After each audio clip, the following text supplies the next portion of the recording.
बिस्मिल्लाहिर्रहमानिर्रहीम। मैं हूं राजा शुजात और आप देख रहे हैं राजा शुजात यूट्यूब चैनल और फेसबुक पेज।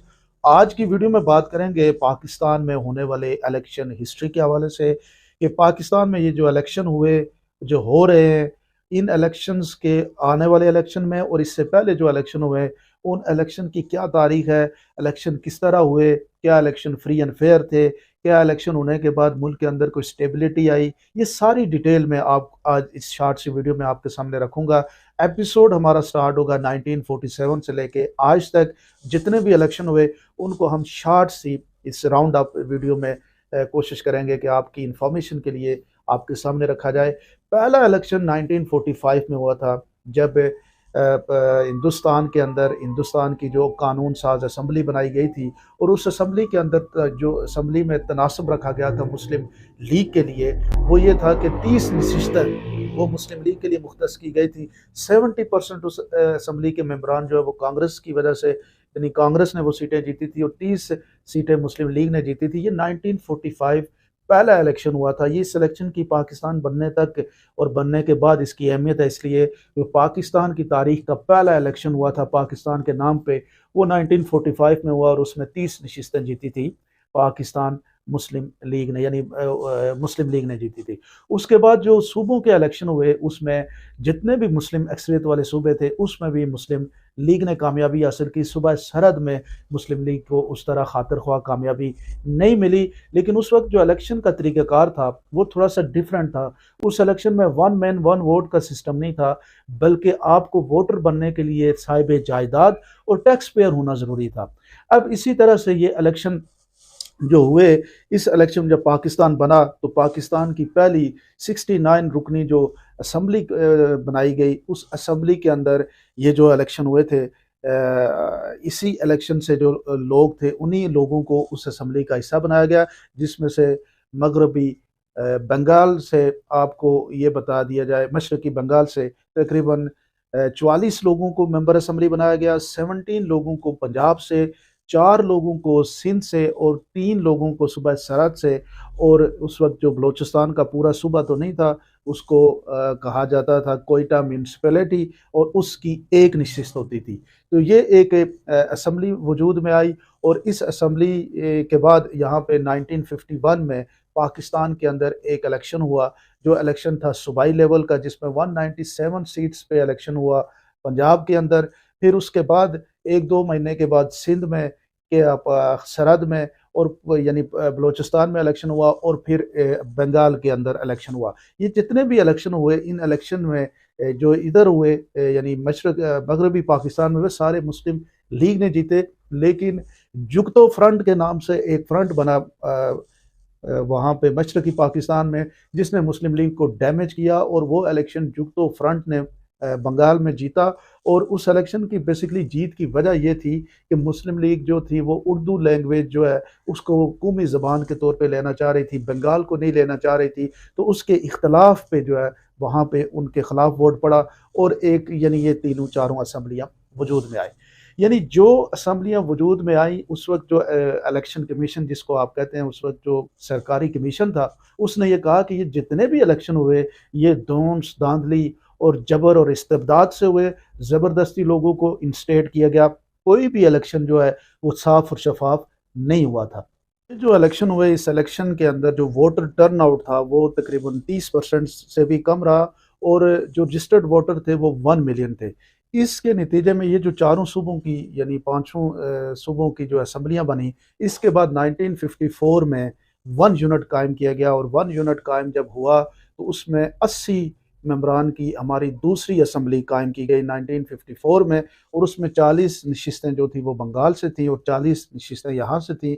और इस असम्बली का ये ज़िम्मा लगाया गया कि ये दोबारा यहाँ पे एक इलेक्शन कमीशन कायम किया गया और फिर कोशिश की गई कि इलेक्शन करवाए जाएं, लेकिन ये सारा निज़ाम जो है वो सिकंदर मिर्ज़ा ने ख़त्म कर दिया, मार्शला लगा दिया। और सिकंदर मिर्ज़ा को हटा के 20-25 दिन के बाद जो है उस अयूब खान साहब आ गए और उन्होंने मार्शला को एक्सटेंड कर दिया। फिर 1962 में जो है वो दोबारा एक आइनी कमेटी बनाई गई जिसने उन आइन साजी की, और उस आइन साजी के बाद फिर एक 162 रुकनी एक न्यायी असम्बली कायम की गई। लेकिन उस असम्बली का जो इलेक्शन हुआ था वो कोई पब्लिक नुमाइंदों की वजह से नहीं हुआ, बल्कि जो उस वक्त के प्रेसिडेंट थे अयूब खान साहब, उनके कायम किए हुए नेशनल डेमोक्रेट्स जो थे, जिनकी तादाद 80,000 थी, उन्होंने वोट डाला और उनके नतीजे में वो असम्बली के मेंबरान मुंतखब हुए।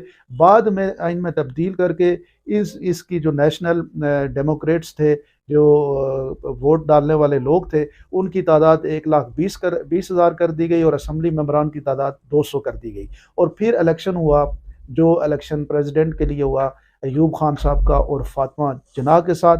उस इलेक्शन में अयूब खान साहब जो थे वो मुस्लिम लीग के कैंडिडेट थे और फातिमा जिन्ना जो थी वो अपोजिशन की कैंडिडेट थी। हुआ ये कि उस इलेक्शन में फातिमा जिन्ना को बहुत पजीराई मिल रही थी, लेकिन इन्होंने कोशिश ये की कि अवामी लोगों की इंटरेक्शन कम हो। इलेक्शन कमीशन ने उस वक्त ये कहा कि जनाब सिर्फ डेमोक्रेट्स जो है, जो वोट देने वाले लोग हैं, उनको ही, उनके सामने ही आप अपने जलसे जुलूस कर सकते हैं, अवाम की तरफ आप नहीं जा सकते। फिर अयूब खान साहब सेकुलर माइंड होने के बावजूद उन्होंने फातिमा जिन्ना के खिलाफ फतवे भी लिए कि औरत की हुक्मरानी नहीं होनी चाहिए, और दोस्त धांधली के बाद अयूब खान साहब वो इलेक्शन जीत गए। और उसके बाद इतनी मायूसी फैल गई कि पाकिस्तान के अंदर एजिटेशन हुआ। एजिटेशन के नतीजे में अयूब खान साहब को जनरल यहिया खान ने हटा दिया। जनरल यहिया ने जब उनको हटाया तो यहिया खान ने आते ही इलेक्शन की बात की, और इलेक्शन के हवाले से उन्होंने ये कहा कि जनाब 1970 में जो इलेक्शन उन्होंने अनाउंस कर दिए, और कहा जा रहा है कि कदरे बेहतर इलेक्शन थे। उस वक्त जो पाकिस्तान की असम्बली की तादाद थी जो मेंबरान की, वो 300 कर दी गई। 164 के करीब लोग थे वो जो मगरबी पाकिस्तान से थे, मशरकी पाकिस्तान से थे, और बाकी जो 134 या 36 बचते हैं वो यहाँ से असम्बली की मेंबरान की तादाद बनाई गई। और इलेक्शन में मुख्तलिफ सियासी जमातों ने उसमें हिस्सा लिया। उसमें मुस्लिम लीग के भी 2-3 दड़े थे, उसमें अवामी लीग ने ज़्यादा से ज़्यादा नशिस्तों पे वहाँ पे उम्मीदवार खड़े किए।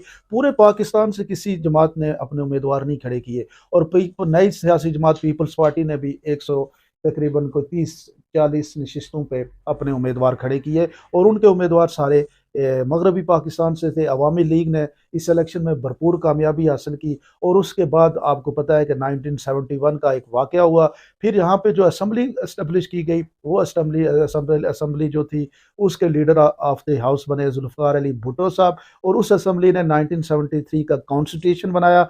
और फिर क्या हुआ कि 77 के इलेक्शन जो है वो आपको पता हो कि जुल्फ़िकार अली भुट्टो के खिलाफ जो अपोनेंट्स थे उन्होंने एक नेशनल अलायंस बनाया था, लेकिन उन्होंने बाइकाट किया और ये बिला मुकाबला मुंतखब हो गए। और लेकिन मुल्क में एजिटेशन बहुत बड़ी थी, एजिटेशन इतनी थी, और ये कहा जाता है कि उस वक्त जो इलेक्शन कमीशन ये कहता है कि जुल्फ़िकार अली भुट्टो और पीपल्स पार्टी ने धूस धांधली की इंतहा कर दी थी, और उसके बाद वो उन्होंने एक इलेक्शन कंडक्ट किया था। और उसके बाद आपको ये पता होना चाहिए कि जुल्फ़िकार अली भुट्टो के खिलाफ एक भरपूर कैंपेन शुरू हुई, और फिर मार्शल लॉ नाफुज हो गया जनरल ज़िया-उल-हक साहब का। जनरल ज़िया-उल-हक साहब ने वो जो इलेक्शन करवाए वो नॉन पार्टी बेस पे इलेक्शन हुए, और उस इलेक्शन के नतीजे में उन्होंने असम्बली में अपने आप को प्रेसिडेंट और अपने जितने भी मार्शल लॉ के इक़दाम थे उनको एक्सटेंड करा लिया, और जुनेजो साहब जो है वो वज़ीर आज़म बने।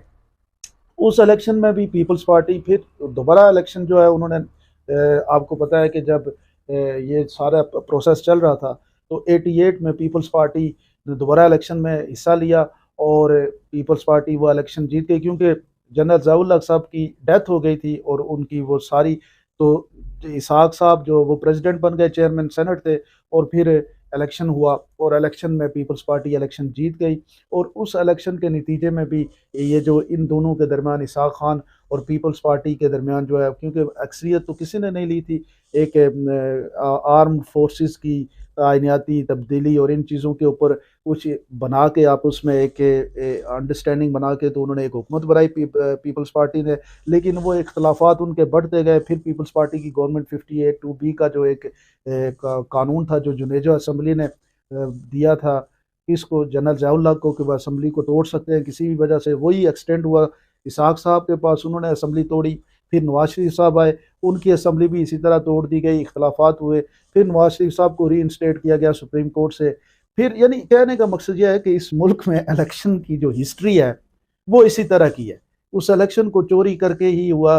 फिर 2002 के इलेक्शन आपको पता है कि जनरल मुशर्रफ साहब जब आए, उन्होंने काफ लीग, मुस्लिम लीग को तोड़ के काफ लीग बना ली और काफ लीग एक सियासी जमात डेवलप हुई। फिर जो पिछले इलेक्शन हुए उसमें जब एक दोबारा एनआरओ हुआ, पीपल्स पार्टी इलेक्शन जीती, फिर यानी ये जितनी भी हिस्ट्री आपको नज़र आ रही है, इस हिस्ट्री में एक बात आपको कॉमन आपको पता लगेगी कि from day one two day Pakistan के अंदर कोई भी इलेक्शन जो है वो साफ और शफाफ नहीं हो सका। कोई भी इलेक्शन ऐसा नहीं था जिस इलेक्शन को अवाम की मर्जी के मुताबिक किया गया हो, और कोई इलेक्शन ऐसा नहीं हुआ जिस इलेक्शन के होने के बाद मुल्क के अंदर कोई स्टेबिलिटी आई हो। तो अब भी वो हालात वैसे ही हैं। आज भी आप देख लें कि पहले दिन से ये इलेक्शन रिग्ड हो चुका है, पहले दिन से इस इलेक्शन के ऊपर क्वेश्चन उठ चुके हैं, पहले दिन से इस इलेक्शन में अवामी मर्जी के खिलाफ प्लानिंग हो रही है। लेकिन फिर भी आज की अवाम जो है वो, उस वक्त तो लोगों को इतना इंफॉर्मेशन नहीं थी। आज आप लोगों के पास कम अज़ कम इतनी चांस ज़रूर है कि जो ये प्लान कर रहे हैं उस प्लान को आप डिस्ट्रॉय कर सकते हैं, उस प्लान के अगेंस्ट खड़े होके, वोट उसके अगेंस्ट है कि आप पाकिस्तान को कम अज़ कम पहली दफ़ा एक फ्री एंड फेयर इलेक्शन की बुनियाद आप डाल सकते हैं। क्योंकि